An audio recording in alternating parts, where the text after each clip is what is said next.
Give my father the keys. This house was never really yours.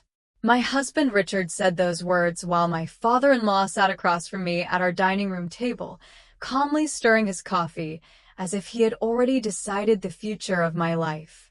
I remember looking down at the small silver key resting beside my dinner plate. It was the same key I had carried for more than 30 years. The key to the home where I raised my children, celebrated holidays, and watched seasons change through the same kitchen window. I didn't answer right away. I simply placed my napkin beside my plate and looked at the two men sitting in front of me. At 67 years old, I had learned that silence often reveals more than arguments ever could. My name is Evelyn Carter, and for most of my marriage, I believed Richard and I were partners. We built our life together one careful step at a time. When we bought our house in Ohio, we didn't have much money. We painted the walls ourselves, repaired old cabinets, and spent weekends planting flowers in the backyard. Every corner held a memory. The hallway where our children measured their height. The living room where we opened Christmas presents. The kitchen where I made Sunday dinners for everyone, including Richard's father, Walter, when he needed more help in his later years. I never imagined that one day I would sit at that same table and hear my own husband tell me to hand over the keys. Richard leaned back in his chair and sighed, almost as if he was disappointed that I wasn't immediately agreeing. "Evelyn, don't make this harder than it needs to be," he said. "Dad deserves to feel secure. This house has always been part of the family." Part of the family. Those words stayed with me because I suddenly realized something. They were talking about the house as if I was not part of that family anymore. Walter looked around the room with a quiet confidence.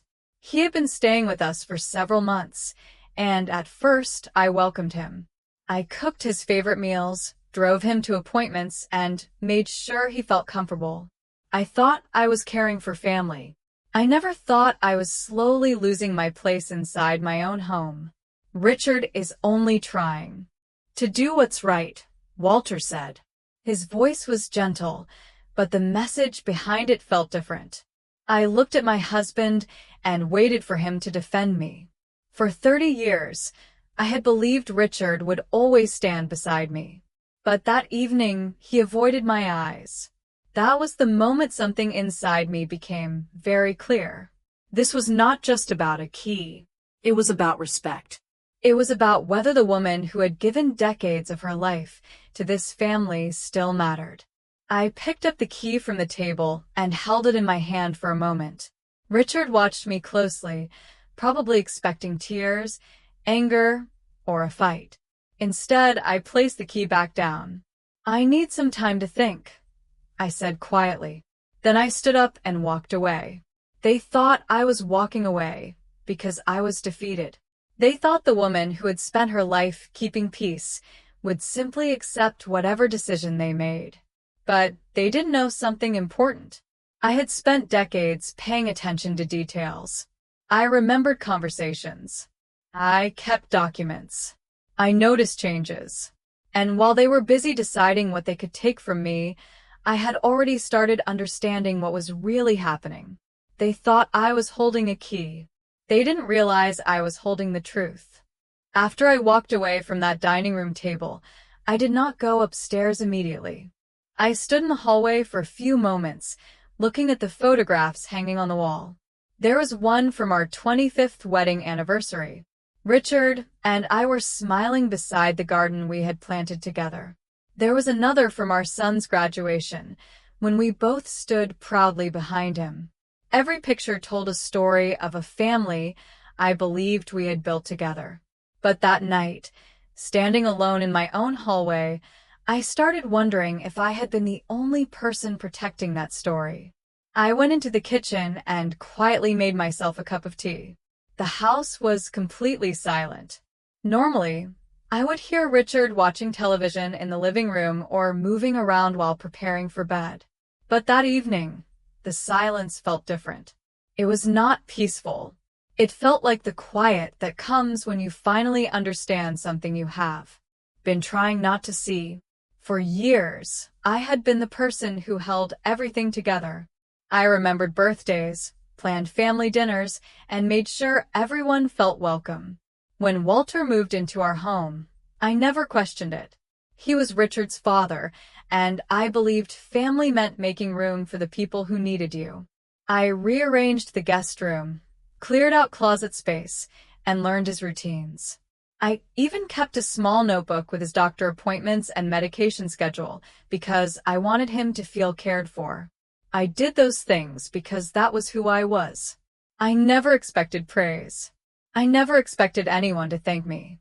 But I also never imagined that my kindness would become something people could use against me. Over the next few weeks, I started noticing small changes. They were not dramatic moments. They were tiny things that would have been easy to ignore if they happened once. Richard began having more private conversations with Walter. When I entered the room, their voices would suddenly become quieter. Papers appeared on the kitchen counter, then disappeared before I could see what they were. Richard started saying phrases I had never heard from him before. We need to think practically. Things have to change eventually. You have to understand what is best for everyone. Those words sounded reasonable, but something about them felt unfamiliar. It was as if someone else had written a script, and Richard was simply repeating the lines. One morning, while I was making coffee, Walter walked into the kitchen and looked around carefully. He paused near the counter where I kept my recipe books. "This house has a lot of potential," he said. I smiled politely and asked what he meant. He just shrugged and said, "A place like this should be handled wisely." I remember holding my coffee mug and looking out the window. The backyard was covered with morning sunlight. The same backyard where I had planted roses years ago. The same place where we celebrated birthdays and family gatherings. Yet suddenly, I felt like I was looking at a place that other people were already planning without me. That was when I stopped asking myself whether I was imagining things. I started paying attention, not with anger, not with fear, just with the quiet awareness of a woman who had spent 67 years learning that actions often reveal what words try to hide. I did not know exactly what Richard and Walter were planning, but I knew one thing. Something had changed inside my family, and I needed to understand why. I started keeping a small notebook on the corner of my kitchen counter. It was not because I wanted to fight with Richard or prove anyone wrong. It was because after 30 years of marriage, I knew the difference between a simple misunderstanding and a pattern. I wrote down dates, conversations, and small moments that felt different. The things that once seemed insignificant began forming a picture I could no longer ignore. One Tuesday morning, I noticed Richard and Walter sitting together in the living room. Their voices were low, and when I entered with a basket of clean laundry, the conversation stopped. Richard looked at me and smiled too quickly. "We were just talking about the future," he said. I placed the laundry on the chair and asked, "Whose future?" For a second, neither of them answered. That pause told me more than their words ever could. Richard finally looked away and said, "Evelyn, you know things cannot stay the same forever." I nodded slowly. I knew that was true. Nothing stayed the same forever. Children grew up. Seasons changed. People aged. But I never believed respect was something that should disappear with time. Later that afternoon, I found a folder on the kitchen counter. It was not hidden, but it was placed there in a way that felt intentional. I did not open it immediately. I simply looked at the name written on the front, Richard Carter. I stood there for a long moment, wondering when my husband had started making plans that no longer included me. When he came home that evening, I asked him about it. I did not accuse him. I did not raise my voice. I simply asked, "Richard, are there things happening that I should know about?" He removed his coat, placed it on the chair, and sighed. "Evelyn, you are making this more complicated than it needs to be." That sentence hurt more than anger would have. because it showed me that he was no longer trying to understand my feelings. He was trying to convince me to accept his decision. Your father needs security, Richard continued, and we need to be realistic. I looked at him carefully. We? I asked. Who is we? He did not answer right away. Instead, he walked toward the kitchen window and stared outside. That was when I realized something important. The problem was not just Walter wanting something. The problem was that Richard had already chosen a side before he ever spoke to me. The next morning, I called my old friend Laura Bennett. I had known Laura for almost 20 years. She was the kind of person who noticed when someone was pretending to be fine. When she arrived at my house, she sat across from me at the kitchen table and listened quietly. I told her everything. The conversation at dinner, the key on the table, the strange comments about the house, the papers I had found. Laura did not interrupt once. When I finished, she looked at me and said, "Evelyn, I want you to think carefully. Are they asking for help, or are they trying to take control?" I looked around my kitchen, the place where I had cooked thousands of meals, the place where my family had gathered for decades. For the first time, I allowed myself to consider a possibility I had been avoiding. Maybe this was never just about helping Walter. Maybe the key was only the beginning. After Laura left that afternoon, I stayed at the kitchen table for a long time. The house was quiet, but my mind was louder than it had been in years. I looked around the room and saw memories everywhere. The wooden cabinets Richard and I had chosen together, the small scratches on the table from family dinners, the corner where our grandchildren used to sit with coloring books while I prepared dessert. For decades, I had believed these memories belonged to all of us. But now I was beginning to understand that memories and ownership were not always the same thing. The next morning, I opened the old wooden box where I kept important papers. Inside were years of documents, receipts, and letters I had saved because I was always the person who handled family details. I found the original paperwork from when Richard and I bought the house. I found records from the renovations we paid for together. I found the notes I had written during the years when we planned our future. As I looked through everything, I remembered the woman I used to be. I was 35 years old when Richard and I first walked through that house. The floors needed work. The paint was outdated. The backyard was mostly empty. But Richard smiled and said, "I can see us growing old here." Those words meant everything to me. I believed we were building something that would last forever. I never imagined that one day I would have to prove that I belonged in the life I helped create. Over the next few days, I paid closer attention to Richard and Walter. I did not search through their belongings. I did not invade their privacy. I simply watched. I noticed how often they talked about the house instead of our home. I noticed how Richard started saying, "My father thinks," instead of asking what I thought. Small changes, small words, but small things often reveal big truths. One evening, while we were having dinner, Walter mentioned that he had always wanted a place where he could feel completely settled. Richard immediately agreed. "That is what I have been trying to arrange," he said. I looked up from my plate. Arrange. That was an interesting word. Not discuss. Not plan together. Arrange. As if my opinion was just another obstacle to manage. I calmly asked, "Richard, what exactly have you been arranging?" The room became quiet. Walter looked down at his glass. Richard took a deep breath and said, "We will talk about it when the time is right." But I knew something important had already happened. The conversation had changed. They were no longer deciding with me. They were deciding around me. That night, I went into my home office and opened my computer. I searched for information about property records and legal documents. I was not looking for revenge. I was looking for clarity. After a lifetime of trusting people, I realized there was nothing wrong with also protecting myself. The next morning, I made an appointment with an attorney named Michael Reynolds, someone Laura recommended. I sat across from him in his office and explained everything calmly. I expected him to tell me I was overthinking things.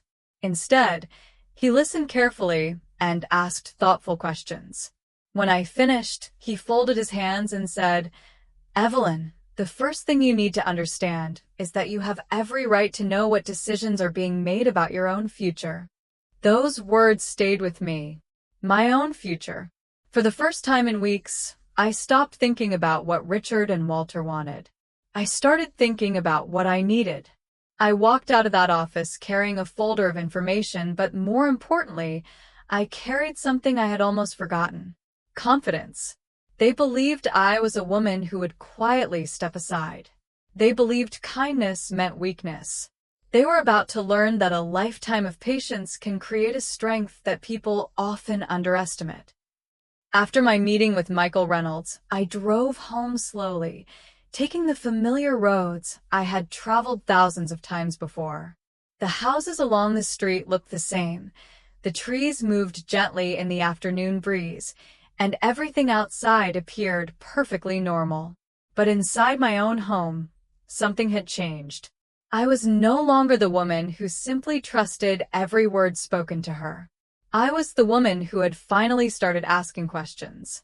That evening, I placed the folder Michael had given me on my desk and carefully reviewed everything again. There was no anger in me. There was no desire to hurt anyone. I only wanted the truth. The truth about what Richard had been planning. The truth about why my husband, the person who once promised we would face life together, had started making decisions without me. A few days later, Michael called me with information he had found. His voice remained calm, but his words confirmed the concerns I had been carrying. Richard had been discussing changes involving the house. Nothing had been finalized, but there had been conversations about transferring responsibilities and creating arrangements that would give Walter more control. I closed my eyes for a moment when I heard that. More control. That phrase explained everything. It was never just about a place to live. It was about power. It was about who would have a voice and who would be expected to stay quiet. When Richard came home that night, I watched him walk through the front door. I noticed how comfortable he looked, how certain he seemed that everything was still under control. "How was your day?" he asked casually. For years, I would have answered without hesitation. I would have asked about his day, made dinner, and tried to keep everything peaceful. But this time, I simply said, "It was interesting." He looked at me for a moment, almost sensing something different. "Interesting," he repeated. "Yes," I replied. "I have been learning a few things."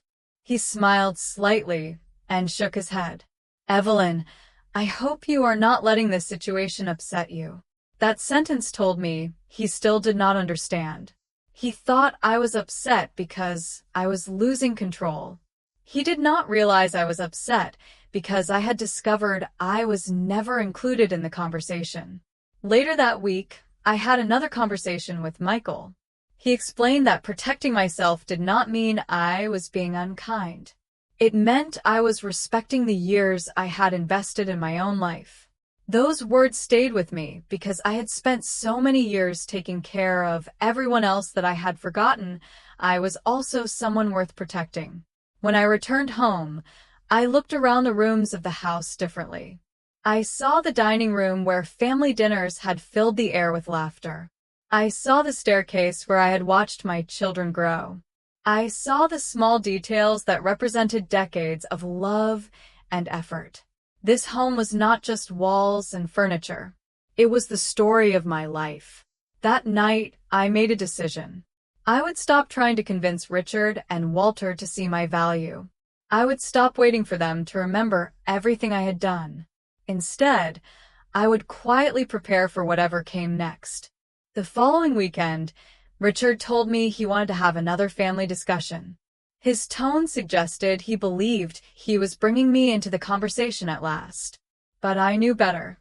I knew this meeting was not about asking what I wanted. It was about presenting. what they had already decided. And this time, I would not walk into that room as the woman they expected. I would walk in as the woman who knew exactly who she was. The weekend arrived faster than I expected, and with it came the family discussion Richard had mentioned. I spent the morning moving through the house quietly, doing the same things I had done for years. I watered the flowers outside. I folded the towels in the laundry room. I made coffee in the kitchen where I had started countless mornings beside my husband. But this time, every action felt different. I was no longer simply going through my routine. I was observing everything with new eyes. When Richard and Walter entered the dining room that afternoon, they looked prepared. There were papers on the table. 3 chairs were arranged neatly, almost like a business meeting instead of a family conversation. I sat down across from them and waited. Richard cleared his throat. "Evelyn, we have been thinking about what is best for everyone." I noticed how he said everyone, but not once did he say us. Walter placed his hands together and looked at me with a calm expression. "At our age, we need to make practical decisions," he said. I listened carefully. For once, I did not interrupt. I did not explain. I did not defend myself. I simply allowed them to speak. Richard talked about responsibilities. He talked about the future. He talked about how difficult it could become to maintain a large home. Every sentence sounded reasonable on the surface. That was what made it so painful. The most hurtful decisions are not always delivered with anger. Sometimes they arrive wrapped in polite words and careful explanations. "We believe it would be easier if Walter had more security," Richard finally said. I looked at him and asked, "And what does that mean for me?" He paused. Just for a second. But that second told me everything. Richard looked down at the papers. "Evelyn, nobody is trying to hurt you." I almost smiled when I heard that, because people often say those words when they know someone is already being hurt. I folded my hands in front of me and calmly asked, "Then why was I the last person to know about these plans?" Neither of them answered immediately. The silence filled the room. Years ago, I would have rushed to fill that silence. I would have made excuses for them. I would have tried to protect everyone's feelings, even if mine were ignored. But I had spent too many years making myself smaller so other people could feel comfortable. That version of me was gone. Richard finally said, "We thought you would understand." I looked around the dining room, the same room where I had hosted holidays, family celebrations, and countless dinners. The same room where I had welcomed Walter when he needed support. I thought about all the times I had chosen patience over pride. All the times I had given without expecting anything back. Then I looked back at Richard. "I understand more than you think," I said quietly. The meeting ended without the answer they wanted. I did not sign anything. I did not hand over anything. I simply gathered my thoughts and walked away. That evening, I sat in my home office and reviewed everything I had learned. I looked at the documents Michael had helped me organize. I looked at the notes I had written. I looked at the timeline of events that had brought me to this moment. For weeks, Richard and Walter believed they were moving pieces around a board. They believed I was waiting for them to decide my future. But they had forgotten something important. I was the person who knew this family better than anyone. I knew their habits. I knew their assumptions. And most importantly, I knew my own worth. The next step would not be about arguing. It would not be about proving I was right. It would be about letting the truth speak for itself. The days after that meeting were surprisingly quiet. Richard seemed to believe that because I had not argued, I had accepted everything. That was the mistake he made. I had spent most of my life choosing peace over confrontation, but peace did not mean I was unaware. It did not mean I was powerless. It simply meant I had learned the value of waiting for the right moment. I continued my daily routine as if nothing had changed. I made breakfast. I cared for the flowers outside. I greeted Walter politely when he walked through the kitchen. But inside, I was watching carefully. I noticed how Richard became more confident. He stopped asking my opinion about the house because he assumed the decision had already been made. He talked about the future as if I was a guest listening to someone else's plans. One afternoon, I heard him speaking on the phone in his office. His voice was low, but the door was not completely closed. I did not stand there to listen. I did not need to. The few words I heard were enough. Once Evelyn understands, everything will be easier. I walked away quietly. That sentence stayed with me. Once I understand. It was such a simple phrase, but it revealed something important. Richard did not think I deserved a conversation. He thought I only needed to be informed after the decisions were complete. That evening, I opened the folder Michael had helped me organize and reviewed every detail again. I was not looking for a way to punish anyone. I was looking for a way to protect myself. There is a difference. For years, I had believed protecting my family meant always putting myself last. I was finally learning that protecting myself was not selfish. It was necessary. A few days later, Michael called and asked me to come into his office. He had reviewed additional records and wanted to discuss my options. I sat across from him with a cup of coffee in my hands while he explained everything calmly. He told me that I had spent decades contributing to the life Richard and I built together. He reminded me that my voice mattered. Those words were simple, but they meant more than he probably realized. When I left his office, I felt different. Not angry, not bitter, just clear. That evening, Richard told me he wanted to have one final conversation at the dining room table. He said Walter would be there too. I knew exactly what that meant. They believed this would be the moment when I finally gave in. They believed they had explained everything enough times that I would stop asking questions. When I walked into the dining room, I saw the same arrangement as before. The same table, the same chairs, the same people. But there was one difference. I was different. Richard placed a few papers on the table and looked at me with a calm expression. "Evelyn, we really want to resolve this peacefully," he said.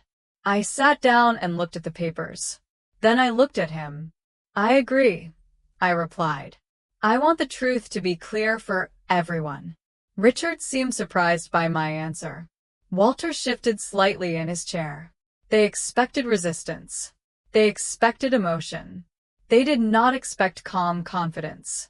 I reached into my folder and placed my own documents on the table. I did not raise my voice. I did not accuse them. I simply opened the information that I had carefully gathered. For the first time in weeks, the room became completely silent. Richard looked at the papers in front of him, and I watched his expression change.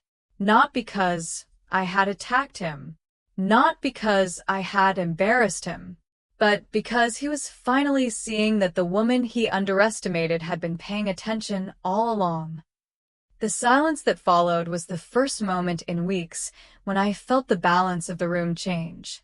Richard looked through the documents I placed on the table, turning each page slowly. Walter leaned forward, trying to understand what he was seeing. Neither of them spoke at first. I watched them carefully, not with anger, but with the calm of someone who had finally stopped doubting herself. "Evelyn, where did you get these?" Richard finally asked. His voice was different now. The confidence I had seen before was gone. I folded my hands together and answered quietly, "I got them because I needed to understand what decisions were being made about my own life." That sentence seemed to surprise him. For so long, Richard had viewed my questions as resistance. He never considered that I was simply asking to be included. Michael had helped me organize everything clearly. The records, the conversations, the information that showed the plans being discussed without my knowledge. Nothing on those papers was dramatic. There were no accusations. There were only facts. And facts have a way of changing a conversation. Walter looked at Richard and said, "You told me this was already handled." I noticed that sentence immediately. Already handled. Another reminder that they had been moving forward while assuming I would simply accept the outcome. Richard looked uncomfortable. I thought I was doing what was best, he said. I looked at him and remembered the man I married decades ago. The man who used to ask for my opinion before making decisions. The man who once said my thoughts mattered because we were partners. I wanted to believe that person was still there somewhere.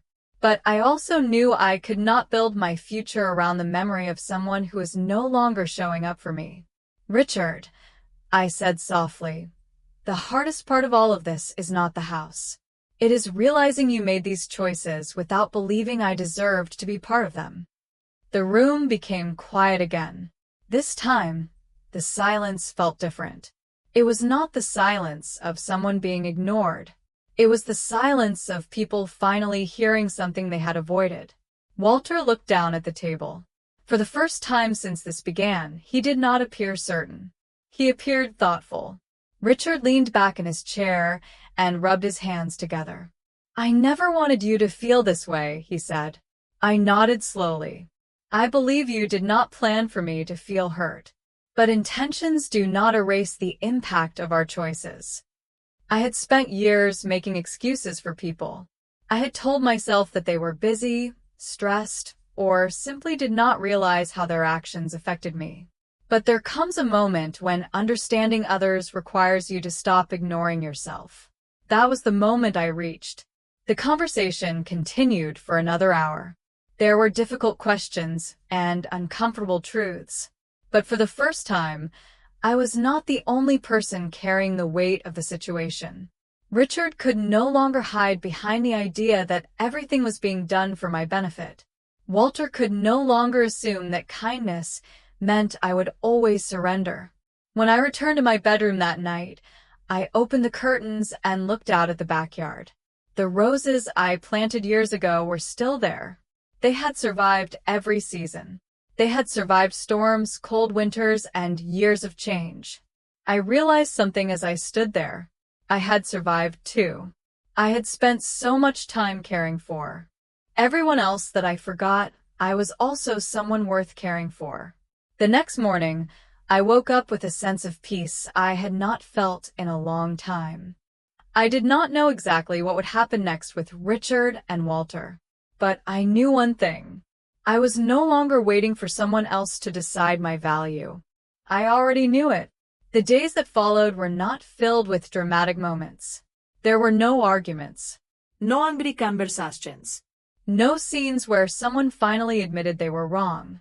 Real change rarely happens that way. Sometimes the biggest changes happen quietly in the moments when you realize you no longer need someone else to understand your worth. Richard became quieter after that evening at the dining room table. He moved through the house differently. He noticed things he had ignored before. The flowers outside that I had cared for every spring. The family photographs that covered the hallway walls. The small details that showed how much of our life had been built by both of us, not just one person. One morning, I found Richard standing near the living room window looking at an old picture of our family. It was taken years earlier when our children were young. I stopped in the doorway, but did not interrupt him. After a moment, he said, I forgot how much you did for this family. I listened carefully. It was not the apology I once imagined. It was not a magical moment where everything became perfect again. But it was the first time in a long time that Richard acknowledged something I had always known. I had been there. I had contributed. I had mattered. I simply said, I never needed you to thank me for everything. I needed you to remember that I was your partner. He looked down and nodded. There was sadness in his expression, but there was also understanding. Walter eventually decided to move into a more suitable living arrangement where he could have the support and independence he wanted. The decision was made without anyone taking away my voice. That difference mattered. For the first time in months, choices were being discussed instead of announced. Life inside our home slowly changed. Some days were still uncomfortable. Trust does not return overnight after it has been damaged.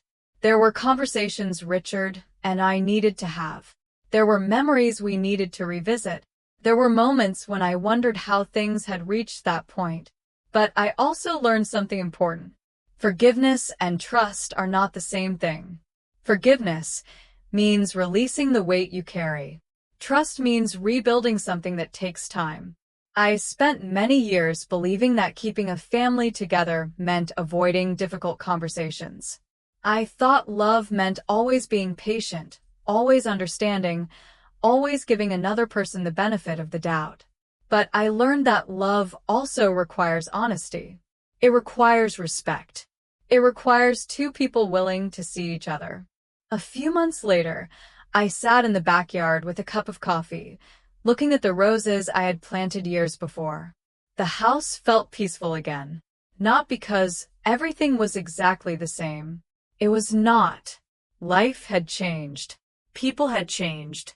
I had changed. But I finally felt like I belonged in my own story again.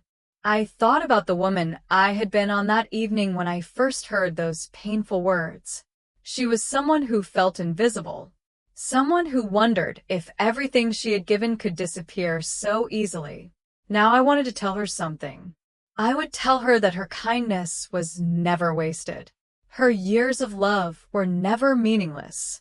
And her voice was never gone. It had simply been waiting for her to use it. I still had the same house. I still had the same memories. But the most important thing I regained was not a room, a document, or a set of keys. I regained my confidence. I regained my ability to stand calmly and say, I matter. And after everything that happened, I finally understood that no one else could take that away from me.